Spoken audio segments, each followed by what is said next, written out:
100 people in Point Pleasant, West Virginia, reported seeing a strange creature. They called it the Mothman. Was there a reason that the creature appeared at that particular time?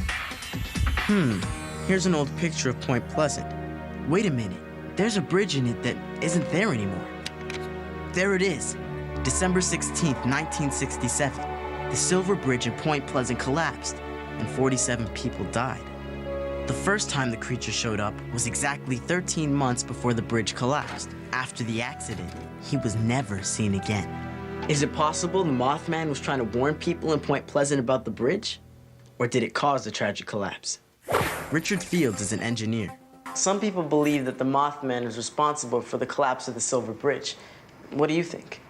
Well, I don't think that that's what happened at all. On that night in '67, this bridge filled up with cars. It was so heavy with cars that night that a piece called an eye-bar cracked. This piece broke off.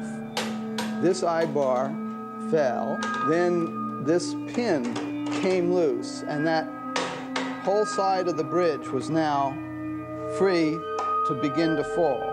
Once one piece falls off, the whole thing falls apart. It's the weakest link that caused the failure.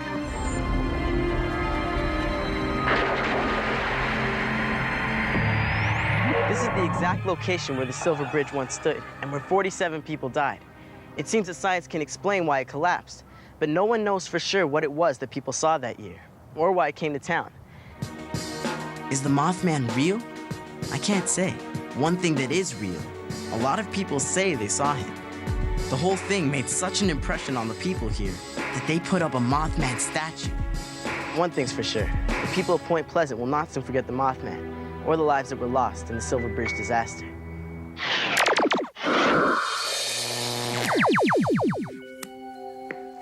Doubting Dave? Hey, Raya. I'll be right with you. And don't worry about the vase. What vase? Sorry. I said don't worry about it. But how did you know? What's really gonna bake your noodle is, would you still have broken it if I hadn't said anything? All right. You're here to ask me how you can fool people into thinking you're psychic, even though you're not. That's right. I also see you have some conflicts with your family to deal with. Yeah, my little cousin keeps borrowing my video games without asking me. And what's going on with your financial situation? It seems to be fluctuating. Yeah, I lost my wallet this morning. Some money, your bus pass, Yes? and something special to you. Yeah, I had a picture of my first cat, Twizzle. He died when I was 5. But how did you know about him and my money and my cousin? I didn't! You told me about your wallet, you told me about your cousin, you told me about your picture of your first cat, Twizzle. All I did was ask you a bunch of vague questions, and you filled in the rest. Is that what fake psychics do? That's part of it. It's called fishing. Show me how to do it. That's what I'm here for. All right. You start by asking a general question about health or relationships or money, something everybody has an answer to.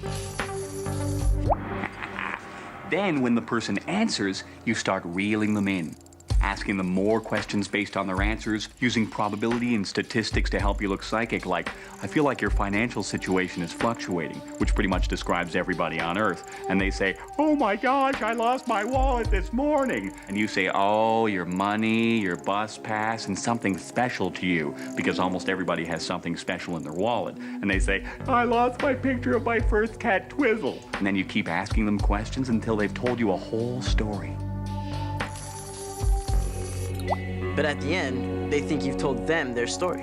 That's right. Sometimes they do most of the talking, and they actually remember you saying things they said themselves. But what if you make mistakes along the way? You just keep going until you get something else right. Are you telling me that people will only remember the things that you got right? You got it. Whoa, Nelly! So you're saying that people will only remember the things that are important to them, like what you got right, and forget the things you got wrong since that has no meaning to them. It's called selective memory! Thanks, Dave.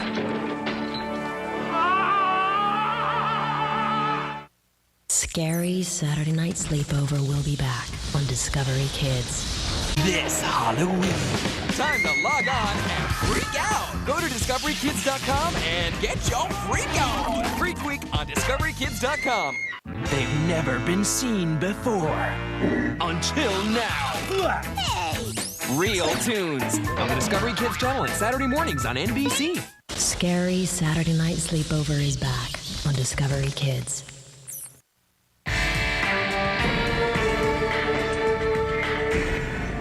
Could this be what the Banshee really sounds like?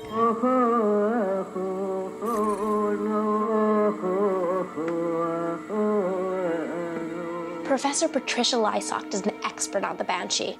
This is her tape. Is this a recording of a Banshee? No, this is a recording made by a woman who might cry at a funeral. But people said that the cry of the Banshee was a bit like that. I've spoken to hundreds of people, and they will tell you the cry was heard, and next morning somebody was dead. Do you believe in the Banshee? People have told me they've heard the Banshee and that somebody died. I don't disbelieve them. It seems like people are definitely hearing cries in the night. But are they really coming from the Banshee?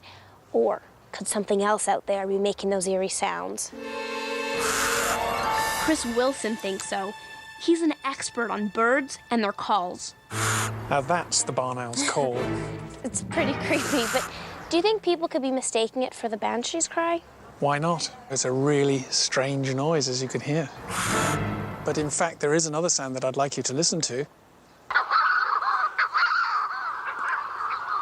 That's creepy, isn't it?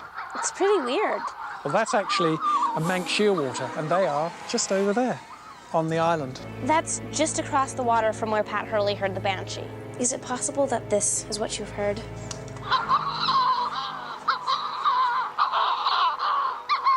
No.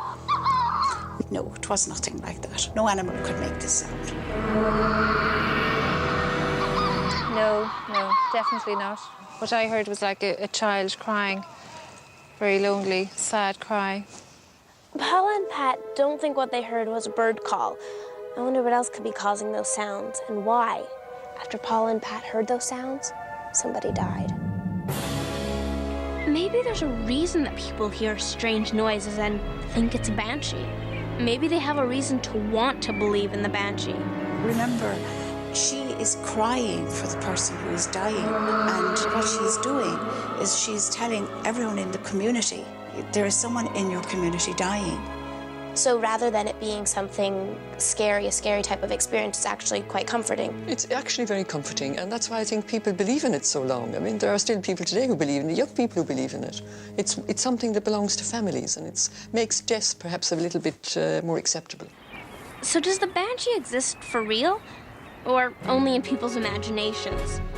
According to the legend of Brian Boru, the Banshee is supposed to visit every member of his family, even today.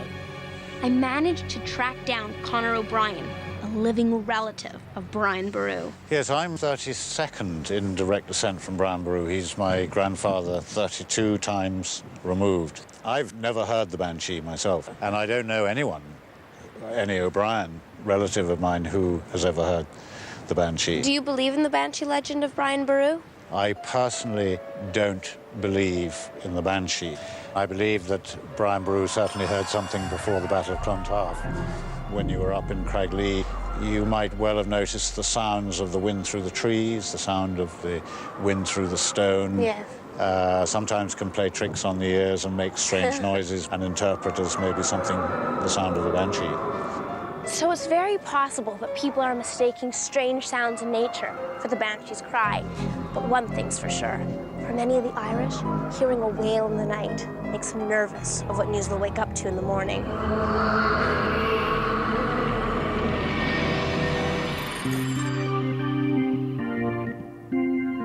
Hey, maybe after someone dies, people think of the Banshee legend. Then they remember a sound from the night before, like that owl or a cat. And they convince themselves that it must have been the Banshee. Yeah, it could be.